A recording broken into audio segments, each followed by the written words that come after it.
Hello, everyone. Welcome to this talk on what autoimmune patients should know about clinical trials. I'm so thrilled to be here today talking with you about learning more about joining and participating in clinical research. My name is Shalom Sain. I'm a senior manager at CISCRP.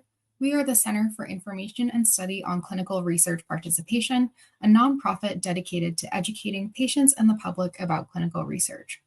Our goal is to help you understand the clinical research process, including the risks and benefits of participation.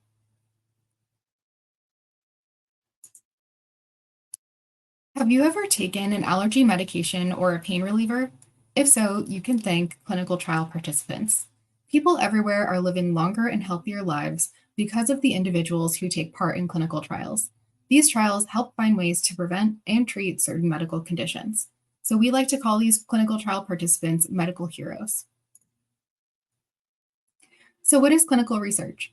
At CISCRP, we believe that study volunteers are important partners in the research process. That's why our motto is education before participation. Partnerships work best when everyone understands the overall goal, what may be expected of them, and how they are protected. The information medical experts learn from clinical trials improves public health and can even save lives. A clinical trial is a carefully designed study in which a participant may be asked to take a new drug or treatment so that researchers can answer a specific medical question. These are questions like: is a treatment safe? Does it improve a certain medical condition? Does it have side effects? How much should people take?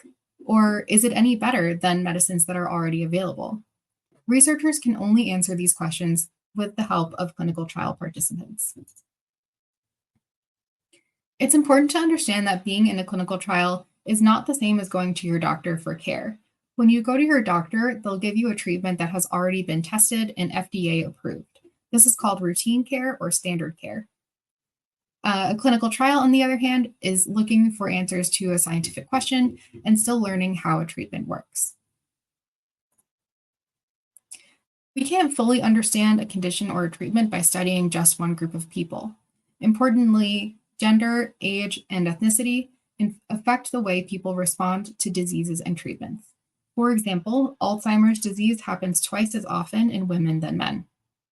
Type 2 diabetes and asthma are more common in people who are Black or African American. Hispanic, Asian, and white women are more likely to develop osteoporosis.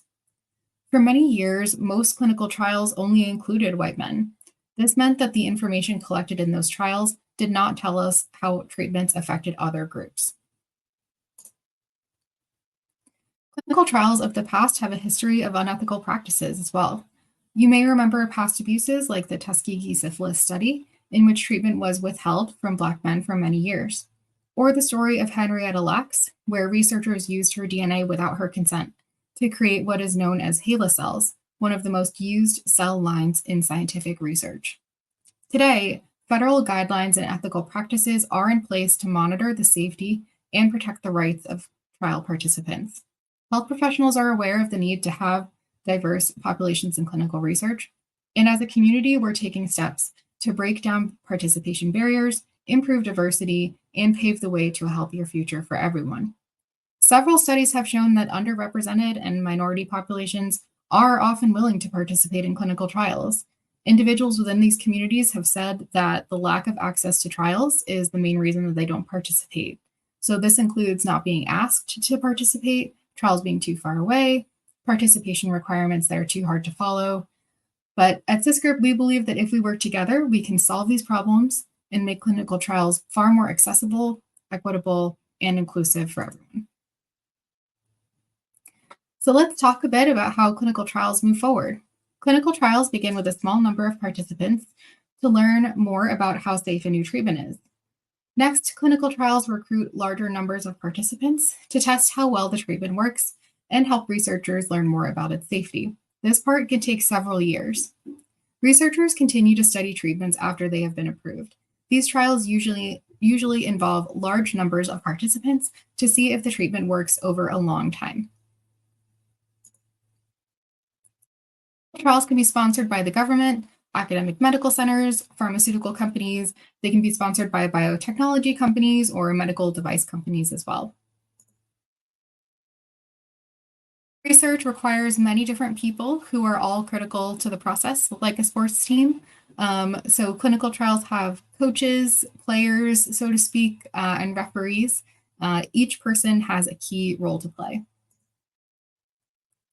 So continuing with the kind of the sports metaphor, the principal investigator or PI would be like the head coach of the team. They're responsible for organizing and leading the trial, as well as recording and analyzing all the data. Like a head coach, the PI follows a playbook, which is called a protocol. The protocol is a set of instructions that everyone on the team must follow. The research staff members are like assistant coaches who help the PI. The clinical research coordinator handles the day to day activity at the research site. They work closely with the PI and are the main point of contact for participants. Organizations that help protect the safety of participants are like the referees. The referees make sure teams follow the rules, review the trial before it starts, and keep participants safe.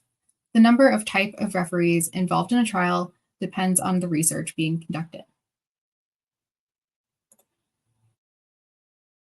Clinical trial today is reviewed, approved, and supervised by an independent local ethics committee. This committee makes sure a trial is ethical and fair and there is not too much risk. During the trial, researchers must let the committee know if there are any changes in the trial plan or if participants are experiencing serious injuries or side effects. The ethics committee can end a trial if it feels participants are not safe. Referees from the federal government are also involved. Agencies like the FDA or in Europe, the European Medicines Agency. These agencies review trials, inspect research centers, and monitor research groups to make sure they are following federal guidelines. These agencies have the final say in whether a treatment is ultimately approved. Now let's talk about the most important members of the team, the clinical trial participants. Participants would be like the players of a team. Without them, clinical research can't happen. Like a sports team, clinical research needs all different types of people. Trials can include people with a certain condition or healthy participants without a condition as well. Clinical trials have eligibility criteria. These are guidelines that indicate who can or cannot be in a trial. Eligibility criteria ensure that the clinical trial is studying the right people under the right conditions. If you are considering a trial, be honest with researchers about your health. Lying or hiding information to get into a trial could endanger your safety or harm the research. So let's assume the coaches say that you're eligible to play. Then you would have to ask yourself, do I choose to play? You can't say whether you want to participate without understanding the rules of the game. What are your responsibilities as a player? How long will the game last? What are the risks and benefits of playing? The informed consent process is designed to answer all of these questions and is required by the FDA and local ethics committees. Informed consent is one of the most important parts of research, and it's important to remember that informed consent is an ongoing process throughout the whole trial, not a single event. So at any time during your participation, you're welcome to ask the trial staff questions. If you are interested in participating in a clinical trial, the trial staff will go through the informed consent form with you and answer your questions. The informed consent form will be made available in any language you prefer at your request. If you participate in a clinical trial, you have rights. You have the right to understand the purpose, benefits, and risks of the trial. You have the right to ask questions or discuss your concerns. It's important for participants to ask questions until they fully understand the trial. Most importantly, you have the right to quit the trial at any time for any reason. If this occurs, the research staff can help you do this safely. The researchers can also end the trial at any time. Deciding to take part in a clinical trial is a personal decision. What's right for you may not be right for someone else. Researchers set up trials to be fair, accurate, and unbiased. Researchers do many things to accomplish these goals. To help make trials fair, participants sometimes are randomly split into different trial groups that have different treatments or schedules. To help make some trials accurate, researchers will use a placebo. A placebo looks like a trial treatment but doesn't have any medicine in it.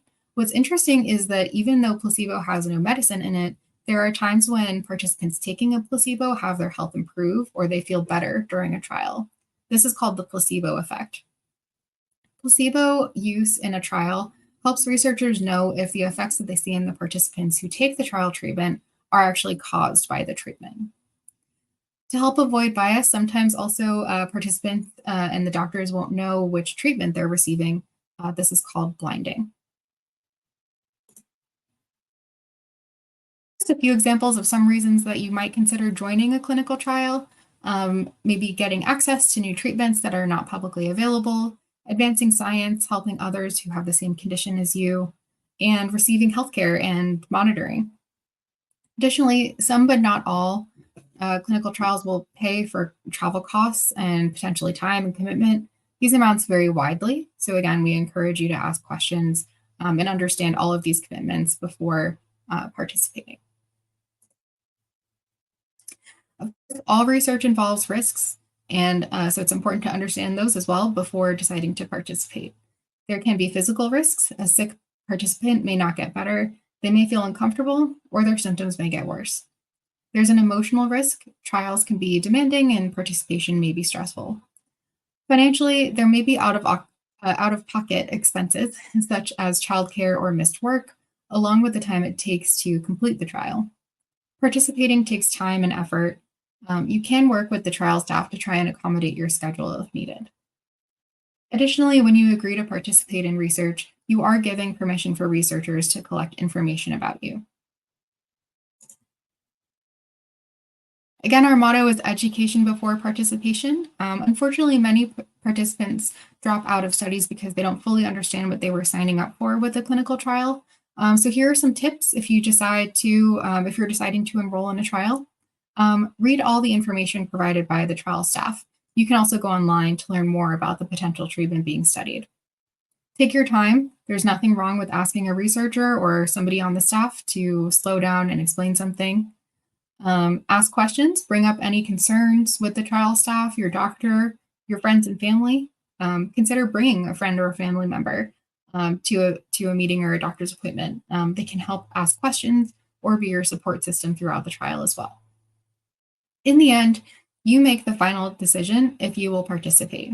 If you decide to join a trial, you should feel confident that you have made an informed choice and the best choice for yourself and your family. You should feel comfortable that the clinical trial staff will support you and answer all your questions. There are a lot of things to consider when you decide to participate in a clinical trial. Today's presentation is one important first step, but now it's up to you to learn more about clinical trials. The best place to start is with your doctor. You can also use any of the resources listed here. You can also get information from local research centers, disease advocacy groups, conferences like this one, and you can always visit thyscript.org for more information as well. Trial participants truly are medical heroes, without whom medical science cannot move forward. On behalf of all of us at Thyscript, we want to say thank you to the millions of people who give their gift of participation in clinical trials each year. I really appreciate you taking the time today to learn about the clinical research process.